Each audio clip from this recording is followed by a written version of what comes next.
अस्सलाम वालेकुम। आज का हमारा लेक्चर नंबर 2 है relationship of biology with other sciences. Bio का दूसरी साइंसेस के साथ रिलेशन क्या है।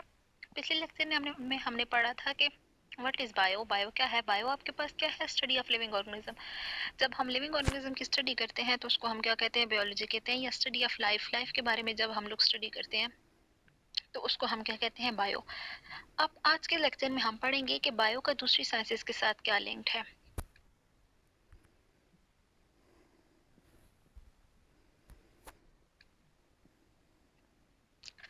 Biology is interdisciplinary science related with other sciences. Bio आपके पास क्या है, इंटरडिसिप्लिनरी साइंस है जो कि दूसरी साइंसेस के साथ रिलेटेड है। अब दूसरी साइंसेस के में से क्या आ जाता है, फिजिक्स होगी, केमिस्ट्री होगी, मैथमेटिक्स होगी, इकोनॉमिक्स होगी या ज्योग्राफी। इनके साथ हम आज इसका रिलेशनशिप पढ़ेंगे कि बायो कैसे दूसरी साइंसेस के साथ रिलेटेड है, इनका आपस में क्या लिंक है।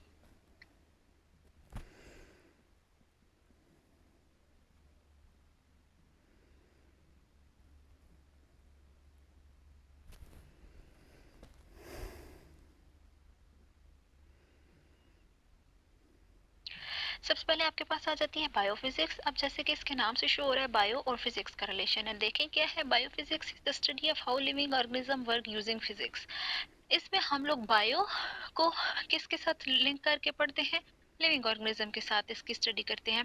जैसे देखिए आपके पास एग्जांपल लिखी हुई है, when light is observe by the eyes.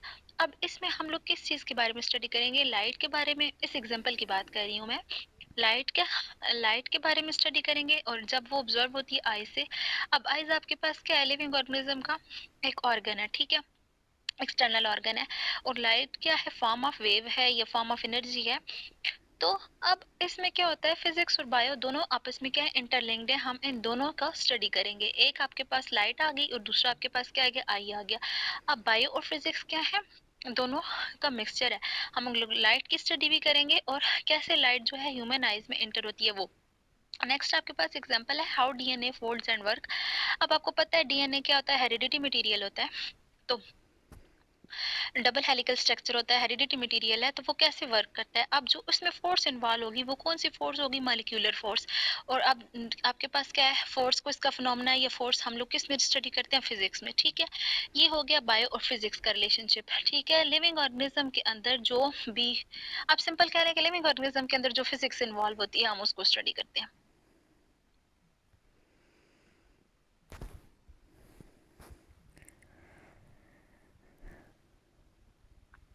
Second आपके पास आ गई बायोमेट्री।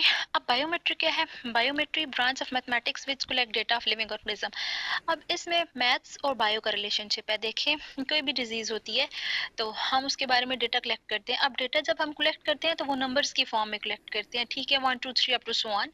तो अब क्या है, लिविंग ऑर्गेनिज्म में जब हम लोग किसी भी चीज के बारे में डेटा कलेक्ट करते हैं, कोई भी इंफॉर्मेशन गैदर करते हैं, तो वो न्यूमेरिकल होती है या नंबरिक फॉर्म में होती है।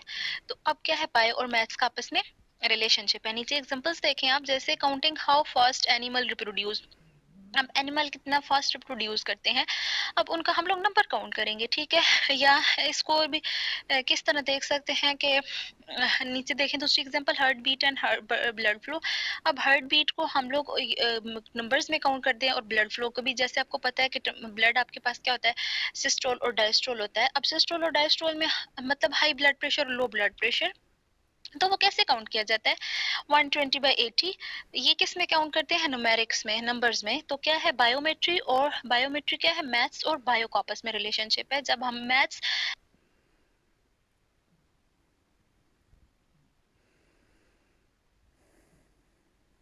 लिविंग ऑर्गेनिज्म में इन्वॉल्व हो जाती है तो उसको हम किस में स्टडी करते हैं, बायोमेट्री में।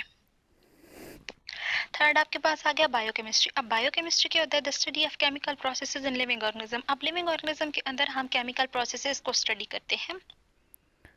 कैसे केमिकल प्रोसेसेस को स्टडी करते हैं, देखें एग्जांपल जैसे लिखी हुई है, how our body digest food. हमारी बॉडी कैसे फूड को डाइजेस्ट करती है। जब हम लोग फूड खा मतलब लेते हैं तो फिर क्या होता है, उसमें डिफरेंट केमिकल्स और एंजाइम्स इन्वॉल्व होते हैं। तो बॉडी के अंदर फूड की डाइजेशन होती है और फिर उसको किस में कन्वर्ट कर देते हैं, एनर्जी में।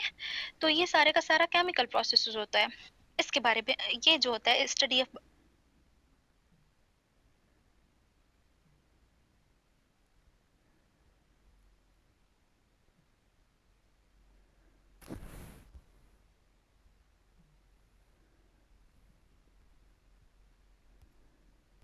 प्रोसेस इन लिविंग ऑर्गेनिज्म हम बायोकेमिस्ट्री में स्टडी करते हैं।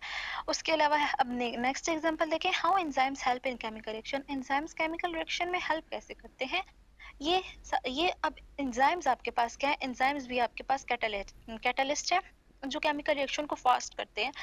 तो ये भी अब केमिस्ट्री से रिलेटेड है। जब बायो और केमिस्ट्री दोनों इन्वॉल्व हों उसके बारे में हम किस में स्टडी करते हैं, बायोकेमिस्ट्री में।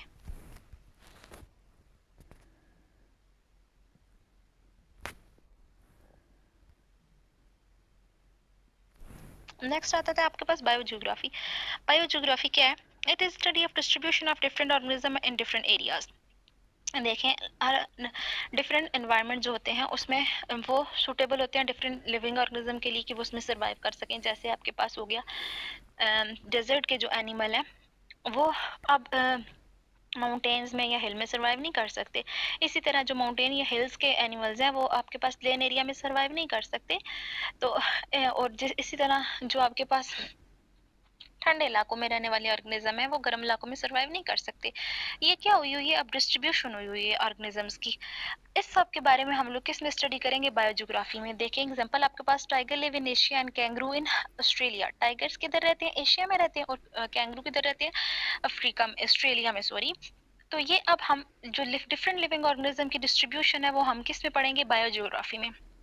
Tropical rain forest have lots of colourful birds. अब ट्रॉपिकल रेन फॉरेस्ट वो मतलब जो इलाके जो रेन फॉरेस्ट जो होते हैं जो हद इस्तवा के करीब हैं वहाँ पे जो होती हैं बहुत ज़्यादा बर्ड्स होते हैं। इसकी रीज़न क्या है, क्योंकि वो वार्म इलाके होते हैं, वहाँ पे सुटेबल एनवायरनमेंट होता है लिविंग ऑर्गेनिज्म के लिए। तो वहाँ पे क्या होती है, लॉट्स ऑफ कलरफुल, यहाँ पे कलरफुल बर्ड्स की एग्जांपल है। और भी लिविंग ऑर्गेनिज्म होंगे उसमें, आपके पास प्लांट्स भी आ सकते हैं, बाकी एनिमल्स भी आ सकते हैं, इंसेक्ट्स, हर चीज़ होती है। तो बायोजियोग्राफी में हम किसकी चीज़ के बारे में स्टडी करते हैं, लिविंग ऑर्गेनिज्म की डिस्ट्रीब्यूशन के बारे में।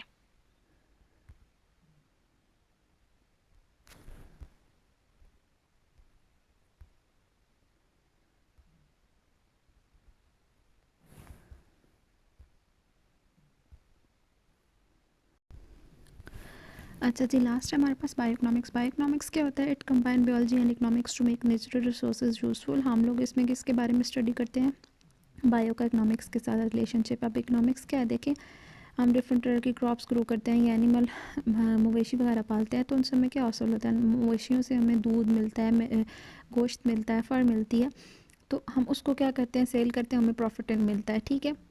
अब ये क्या हो रही है, इकोनॉमिक ग्रो कर रही है, उसी इकोनॉमी जो होती है वो ग्रो करती है। सेकंड आपके पास growing crops for the food and fuel. इस तरह हम लोग क्या करते हैं, क्रॉप्स को ग्रो करते हैं, उससे हमें क्या मिलता है, फूड मिलता है और फ्यूल, बायोफ्यूल मिलता है। ये भी क्या हो रहा है, हम लोग लिविंग ऑर्गेनिज्म को इकोनॉमी को इंक्रीज़ करने के लिए यूज़ कर रहे हैं। तो बायो का जो है रिलेशन किसके साथ हो गया, इकोनॉमिक्स के साथ। जब हम लिविंग ऑर्गेनिज्म को या नेचुरल रिसोर्सेज को यूज़फुल बनाते हैं, उनसे हम लोग प्रॉफिट गेन करते हैं, तो ये सारी की सारी चीज़ें हम किस में स्टडी करेंगे, बायो इकोनॉमिक्स में, कि कैसे हम लोग इनसे प्रॉफिट गेन कर सकते हैं ज़्यादा से ज़्यादा, ठीक है। ये हो गया सारी साइंस ब्रांचेस के साथ, ये सारी साइंसेस के साथ बायो का रिलेशनशिप जो हमने वन बाय वन डिस्कस किया।